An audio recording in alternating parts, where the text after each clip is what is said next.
Good evening, dear friends. This is the extra.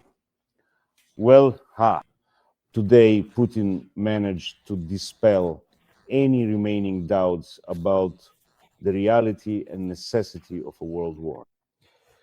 The open lesson in sadism that he gave at the St.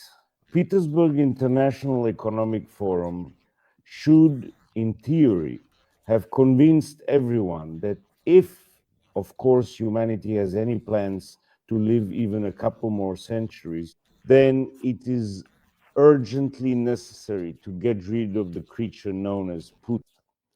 The fact is, the Kremlin patient poses an enormous public danger and is guaranteed to bring the planet to irreparable disaster. But in principle, he has no way out. He has created a situation from which, as long as he remains a key player, there is no way out except for a major, possibly global war. But today, the Russian dictator lost control. I don't know exactly what set him off, but he stopped hiding his exceptional stubbornness, arrogance, malice, and mediocrity. I mean, these qualities have always dominated him. But today they manifested with extraordinary vividness and, generally speaking, should have left no room for hope. Even Hitler never threatened humanity so openly. And the resources Putin has at his disposal today give his threats and his arrogance significant weight. In general, listening to the Russian president is a kind of perversion in itself. But the holes of the St. Petersburg Economic Forum not only listened, they applauded enthusiastically. I wouldn't be surprised if most of that applause was completely genuine. When it comes to Russians, Putin hits the mark and scores a perfect 10. Russians like this brazenness. They like lies, they like being feared. According to the rule Putin announced today, borders are not set by any UN special commission, but solely by the foot of the Russian orc. Wherever the foot of the Russian orc steps, that's where Russia's border lies.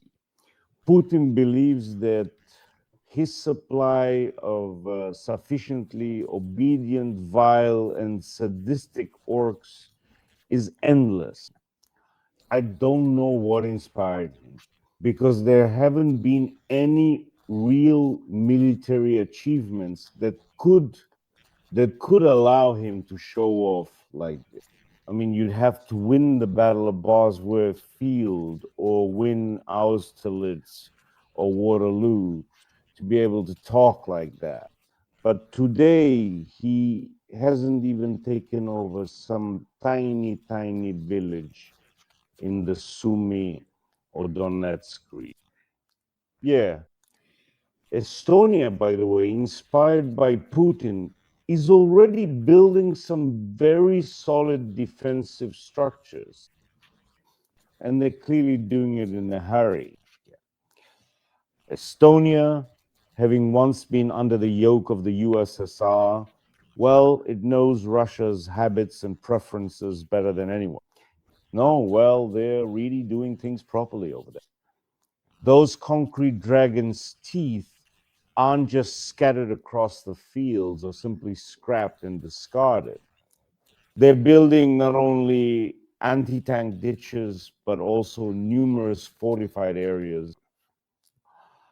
And the fact is, yes, indeed, Putin does have the ability to influence reality, yet he still retains his sort of human smallness, right? He's nothing. He remains as gray, insignificant, sadistic, and spiteful as he always was. Well, you see, let me give you a simple example. Even in the most remote, slowest crematoriums, It's not customary to check how well done the body is before the entire procedure is finished, right? You're not supposed to pull the body out, poke it with umbrellas, forks, or keys, pinch off the dead man's ears, lips, or other pieces and try them. All of that is also considered unacceptable. But all of this is only forbidden if the crematorium director isn't a cannibal. But if he's a cannibal, then the rules change and the crematorium ovens turn into a kitchen. In other words, the line between a kitchen and a crematorium is much thinner than people usually think. And today, Putin has clearly demonstrated this. So if cannibals or lunatics were in charge of the crematorium, if they set their own rules there and forced the ovens, those mechanisms that deliver the coffins, those halls, to serve their own interests, then the procedure would probably be completely different. And instead of tears, there would be drool.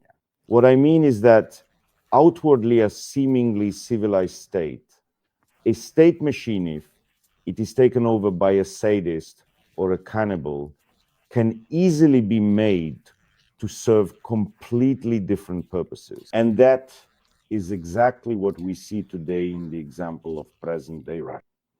And so that no one since the Kremlin knows how to send signals so that no one is left with any illusions about a thaw or a truce or the end of this nightmare. To dispel any such illusions, the Kremlin demonstrated just how serious it is. Last night, it didn't have the opportunity to bomb something thoroughly or to kill about 30 children, but to show the strength and the heat of the fascist fire it is stoking. Today, 2 more sentences were handed down to political prisoners, or rather, to those the police have targeted. A girl from Belgorod, Nadine Geisler, whose only crime was helping Ukrainian refugees, was sentenced to 22 years in a high-security prison. And the lovely lady Vera Sidorkina from Mariel received 18 years in a penal colony. Each sentence, of course, is a signal, just like Peskov's statement that we are not going to stop, that we don't need to, just like Putin's statements that we are producing so many weapons that we have enough to destroy the world. And we are ramping up production everywhere.